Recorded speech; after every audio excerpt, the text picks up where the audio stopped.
We started managing Chelsea in order to make them the best club in England. In the opening game of the Premier League, we defeated Manchester City, but we got reality checked by Wolverhampton, who defeated us 1-0, where Sarabia scored the winning goal for them at the near end, and we couldn't get a comeback even against a 10-man team. Well, not only that, even our youth academy is falling apart as Leicester City defeated us in the penalties and we are out of the youth tournament. And surely there are lots of problems in front of us that we need to fix in this video. Well, the first one is the transfer window is about to close in 3 days and we have yet to sign a player for this team. Well, until now we have played 3 games and I'm quite impressed with the defense, and on the goalkeeping position we have George Johnson, who I think I'm going to replace with Sancho, because in the last game in the Carabao Cup he has proved that he is the #1 goalkeeper for this team. Well, talking about the midfield, I'm quite impressed with it as well. As you can see, Fernandes, Hall and even Mudryk played tremendously. As you can see, he has played 1 game out of which he has a rating of 8.7. But the one player who stands out for sure is Jadon Sancho, who scored a tremendous goal from outside of the box against Man City. And in these 2 games that he has played in the Premier League, he was a standout for sure. And with this performance, we should go for Sancho to sign in the first season. Well, his market value is 43.5 million and I'm going to start the offer at 46 million. So let's see how Ten Hag responds, and he wants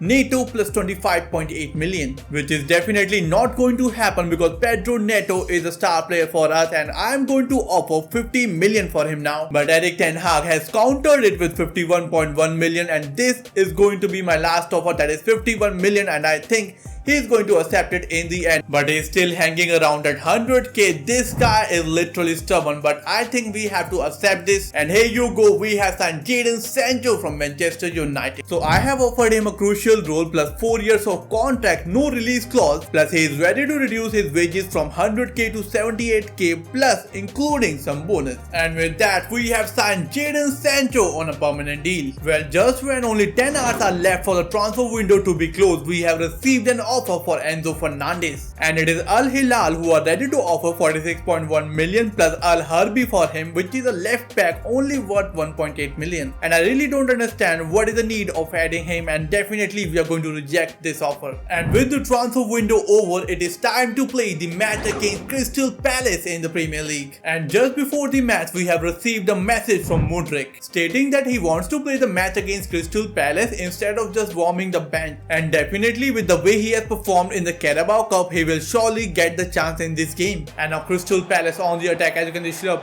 finding Metata in the middle, back to Schlupp, he finds Sarr, try to shoot, what a tackle, saved by Sanchez in the end. It's Cole Palmer with the ball, look for Jackson, find Jackson, strike, shoot, saved by Turner in the end. And this is our first corner of the game. Let's see what we can do with this. Cole Palmer looks for Colville with the header. Colville once again try to do it, but it was off target. It's Sarr with the ball, given away by Enzo Fernandez. Is Russian with the ball, looks for someone, looks for Schlupp, he finds Meteta, shoots, somehow we survived, but with the follow-up, it is Crystal Palace who scored the first goal against her. It is Metata who strike the pole first and now inside the goal. Finds Nkunku in the middle, back to Palmer, back to Jackson, can he strike this one home?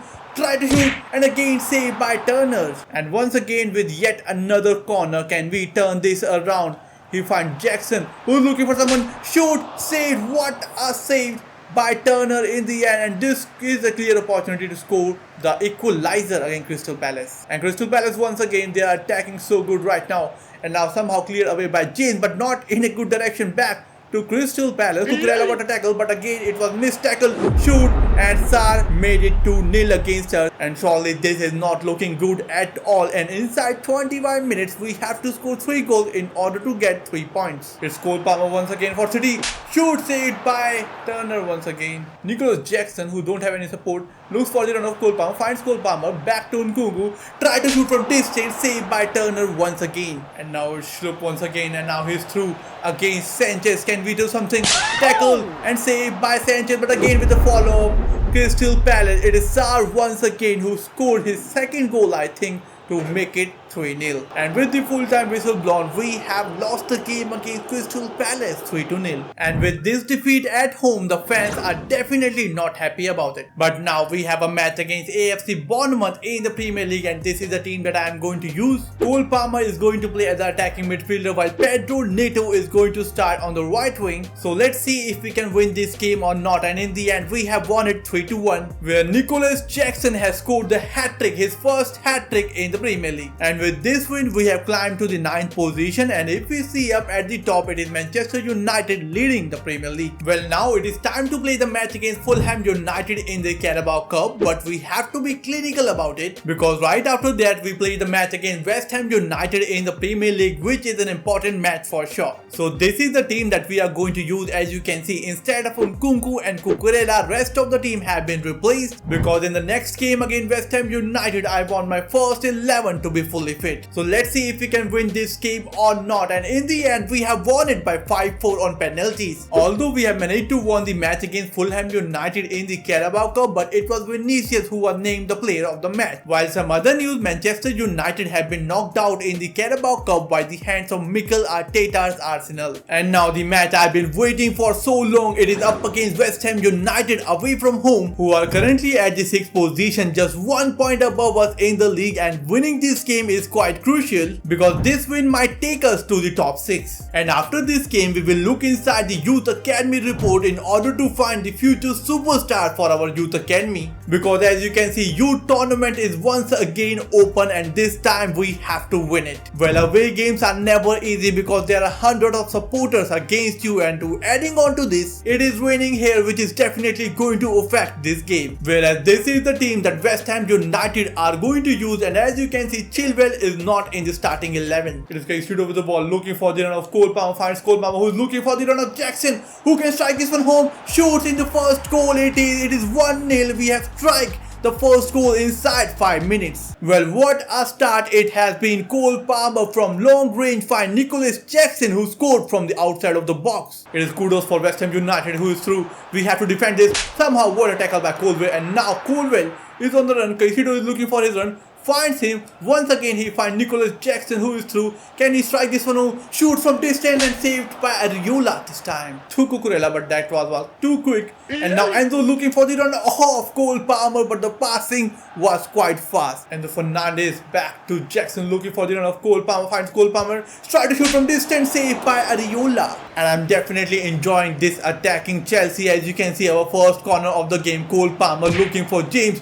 It was cleared away by Ings. Cole Palmer once again with the corner. We have to score from corner. It is Colwell. Somehow he missed. Again James missed an open opportunity to easily make it 2-0. Now Nkunku looking for Cole Palmer, finds Cole Palmer, strikes to make it 2-0. And what a goal. What a passing by Nkunku to find Cole Palmer in an easy position. It's West Ham United on the attack. It's Ings. Looks for Kudos. Back to Ings, try to shoot, and what a save by Sanchez in the end, cleared away by Cucurella, but in a dangerous position. Back to Ings, but it was off target. I think if we manage to score one more goal, this game might wrap up for sure. Cole Palmer back to Nkunku, back to Enzo, finds Sancho, what a dribbling by him. Can he strike from outside of the box? What a tackle by West Ham United. And now it is West Ham United on the attack. It's Somerville. Try to do something, shoot, saved by Sanchez once again, and what a tackle. I hope it is not a penalty. Caicedo looks for Nkunku, Cole Palmer looking for Jackson, back to Sancho, strike saved by Areola. So with the halftime whistle blown, it is time to bring on some fresh legs. Now Cole Palmer is going to play on the attacking midfield position while Neto will be introduced onto the pitch. It's Sancho with the ball in the wings. He has players up front. Can he dribble past him? Yes he can. What a dribbling. It's surely a foul, but Sancho stood back on his feet. And now it's Cucurella moving forward, back to Sancho, and now Sancho from distance, shoot, but it is off target in the end. It's Jackson trying to shoot, what a save by Areola once again. And with that, I think it is time to bring on some more fresh legs onto the pitch. The players who are not performing well will be given some chance in the remaining 17 minutes. Cole Palmer with yet another corner. It is Fofana, but somehow it goes back to Areola. It's Kudryavov who finds Ings up front. He is not offside.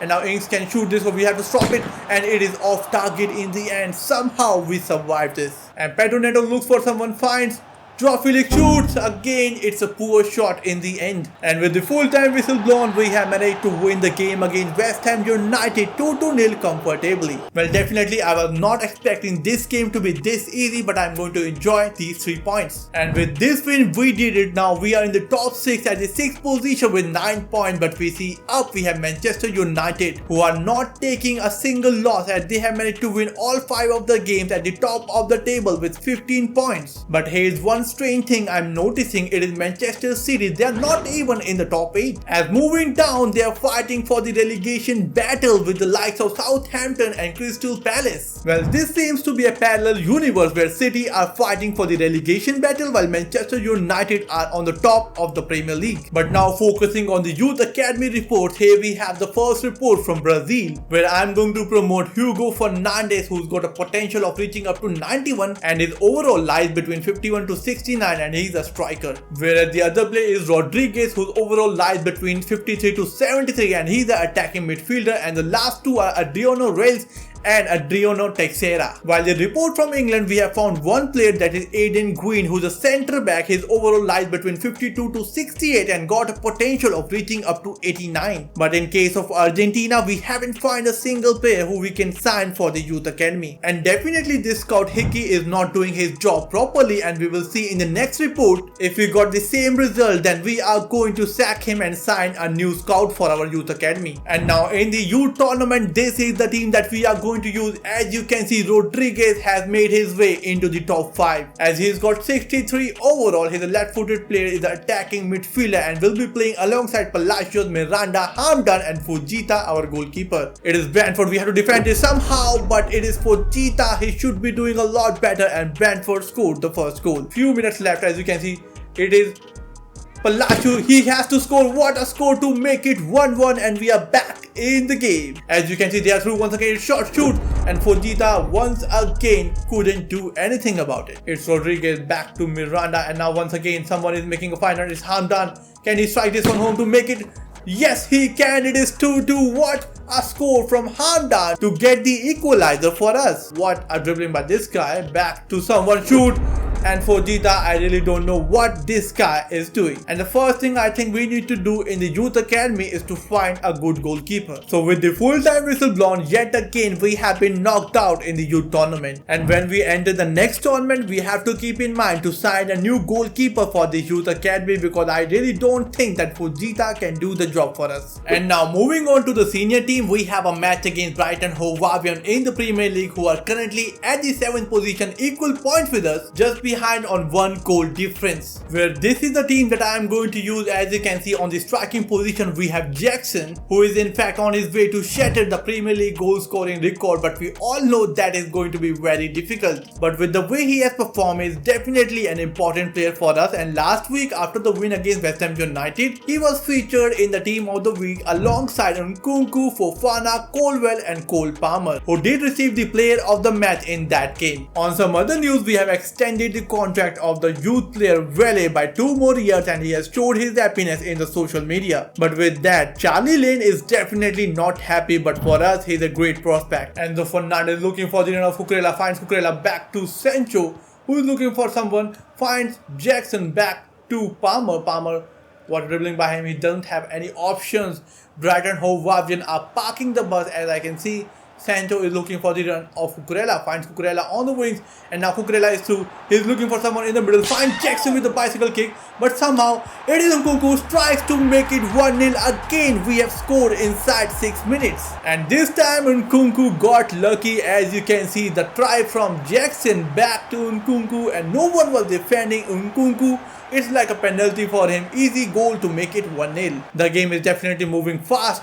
As of now, as you can see, Joao Pedro for Brighton Hove Albion strike. What a save by Sanchez once again. And the ball just stopped on the corner. Cucurella once again, but he has been beaten this time. It's screwed up for them. Looks for someone. It's not a penalty. Somehow we survived. But what a tackle by Fofana. Again, I think this time it is a penalty. Moreover, it is also a yellow card, which I don't think should be. And Colwell is definitely not happy. And now we have to defend this penalty against Brighton Hove Albion. Sanchez, somehow it's a poor penalty in the end. Cucurella tried to do it, and I think it is going to be a goal kick. This game is definitely one of the fastest games I have played. Again, What a strike this has been, and this is the goal we should be saving. And definitely Sanchez, who pulled out a brilliant save throughout this game, but somehow he was beaten this time. As you can see, it was so close to Sanchez, he should be saving it. And with the halftime whistle blown, somehow Brighton Hove Albion has pulled the goal and the game is back on level terms. Islamte with the ball, Brighton Hove Albion on the attack once again, cleared by Fofana, still inside the box, tackle, and somehow back to Sanchez. Cole Palmer, what was that from Cole Palmer? I really don't understand. This passing needs to improve, and now Brighton Hove Albion on the attack. It's Gruda, puts them, shoots to make it 2-1. And this goal was definitely because of poor passing. And now I think it is time to bring on some fresh legs because we need that equalizer. So I will be bringing on Mudieke and Felix onto the pitch. It's Pedro Neto, his first touch on the ball. What a dribbling. Try to shoot from distance, but it was off target. We can get on to the counter attack. Mudieke looking for someone, finds Joao Felix, who I think can score, but again he was beaten by the defense. What a tackle by Cucurella, but somehow the ball falls for Brighton once again, and this time it's Joao Pedro. Let's see what we can do. We have beaten.